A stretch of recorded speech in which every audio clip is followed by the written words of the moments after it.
Joining us now on the MARR Army Rock Show, priding ourselves in finding the best music wherever it's created around the country, takes us to Mobile, Alabama this time for Love the Hate. Their album Burn came out back in April. We've got Leon with us. Leon, welcome to the show.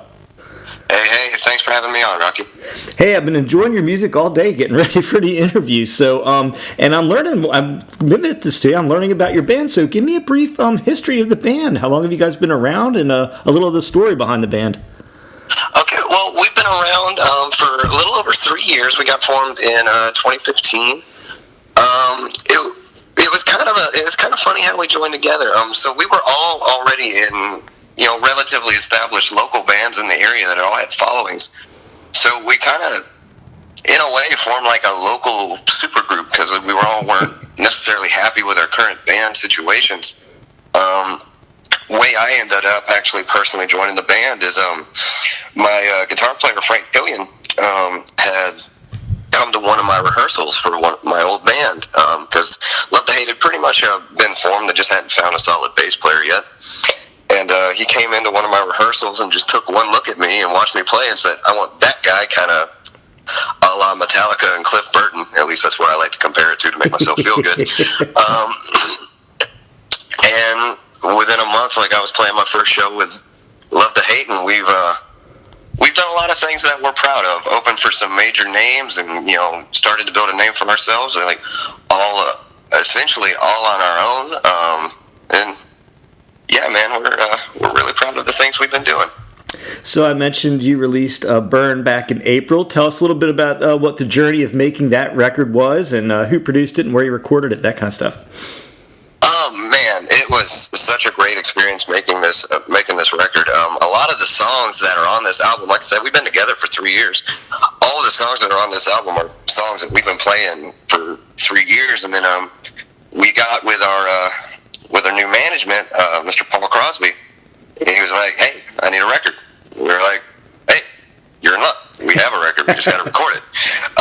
So we recorded an EP with this guy named Drew Ray a couple years back, so we wanted to do the record with him again because we were really, really proud of the quality. So he got another partner named Charlie Hadley, who helps engineer with him, and the album was recorded in a shed in somebody's backyard in Atmore, Alabama. Like a little 8x8 shed, and that's where the album was recorded. And man, we got an amazing sound out of that old wooden building. So I mentioned I was listening to the record today, and one can't help but notice a theme lyrically running through the songs on that record, and especially here in the song Addict and Addict Part 2. Can you talk a little bit about the lyrical themes and in the record? Man, a lot of the themes are about pain, hurt, loss, like things that are easily relatable. We're not necessarily a party band, I guess, but a lot of it is about the lyrics for Bury Alive are specifically directly correlated to the loss of a loved one. Burn is the loss of a relationship, or busting your ass for a relationship that is a little bit one-sided.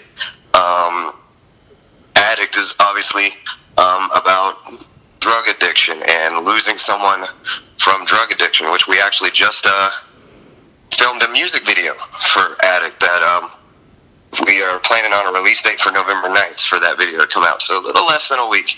And yeah, a lot of the lyrical themes are just about pain and loss.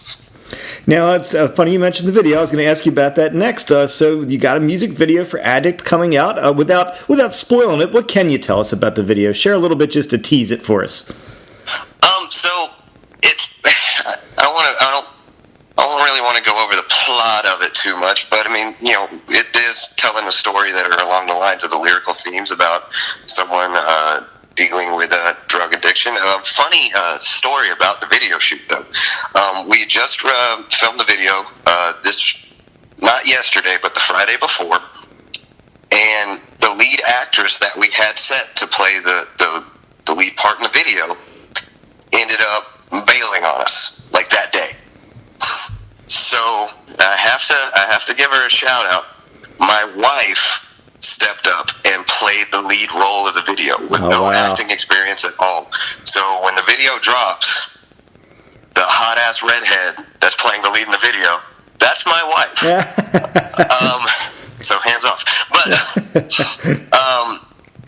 But we are shooting for a November 9th release date on that. Now, it's not your guys' first video. A while back, the tune Bleed the Week had an interesting musical video with some kind of strange political characters people might have seen in the video there. Tell us a little bit about that video, the making of it. Man, that video was fun to do. So the thing is the song Bleed the Week is probably really the only song on the album that's not necessarily about loss. When that song was written, the 2016 presidential race was kind of really starting to ramp up, and it's not, because we all have our opinions, but we try not to lean one way or the other. It's basically, the song is about, man, they both suck, both sides of the aisle suck, none of them really care about the little guy, and that's basically what the song Bleed the Weak is like, Washington is bleeding us, we are the weak. But we basically wanted it to be a debate between Donald Trump and Hillary Clinton, and as the video progresses, the crowd gets more and more angry because no matter who you voted for, the choices really on either side weren't that great, and America kind of made it known during the process of the election of, I'll vote for one of them, but I don't like it. And it's a funny story about that too is my little sister Laura was the one that actually played Hillary Clinton in that video. Well, for folks watching the video, it's kind of an apolitical but political at the same time video, and as you defined it very well, talking about the process. So, hey, as the year's winding down a little bit, getting towards the end of 2018, you guys got any more live shows you want to tell people about, or are you done live for the year yet? We got a couple more shows coming up. We have a show November 10th, so the day right after we're planning on dropping the video, we'll be at Furnace 41 in Jonesboro, Georgia, which is just on the south side of Atlanta. And then on November 21st, so the Wednesday before Thanksgiving, we're going to be having like a little bit of a Thanksgiving bash here locally in Mobile, Alabama, at a venue called Cockeye Charlie's. So, hey, I'm looking ahead to 2019 now that, the record's out. What do you have planned for 2019? Are you guys going to try to hit the road hard and heavy? Are you going to keep writing music? What's the plans for 2019? The plans of 2019 are a little bit twofold. So, yeah, we do plan on hitting the road hard and heavy, all over the place, going to all over in the Southeast, a little bit in the Midwest as well. But we also are already kind of in the beginning, throwing some riffs in the bucket ideas for album 2 already. So you mentioned this earlier in the interview. You've had the opportunity to perform with a lot of great bands, and looking back over the career so far, do you have a most memorable performance for you? I know that's really hard for a band member to do sometimes, but is there one show when you just think, wow, this was my rock star moment? So the one for me personally, it may be different for the rest of the band, but the one for me personally, and like you said, we've had the pleasure of opening up for some amazing bands, Scott Stapp, Saliva, Seether, Starset, Islander. We've really been fortunate. But my favorite show that we've ever played, and I love all of them, but the second time we opened for Saliva was at the major music venue here in Mobile called Soul Kitchen. And we were the opening band of a 3-band night, so it was us, another band, and Saliva. And the crowd was amazing and so responsive to us. And we had only been a band for not even a full year yet.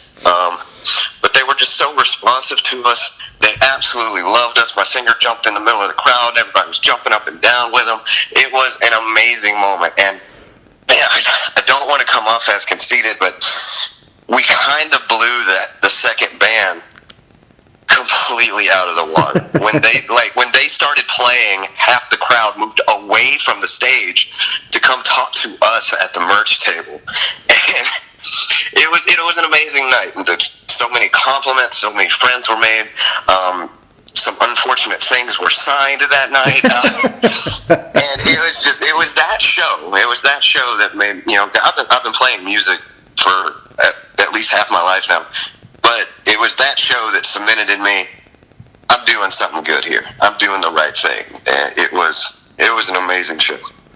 Well, hey, we've had a good time talking to you, getting to know your band a little bit. I've been enjoying listening to Burn today. Go pick that one up on iTunes. It's out there right now. And, hey, Leon, where do you want people to go to find your music and learn all about Love the Hate? Well, our social media is facebook.com/lovethehatemusic, Twitter at twitter.com/lovethehate2, and our Instagram is lovethehate_official.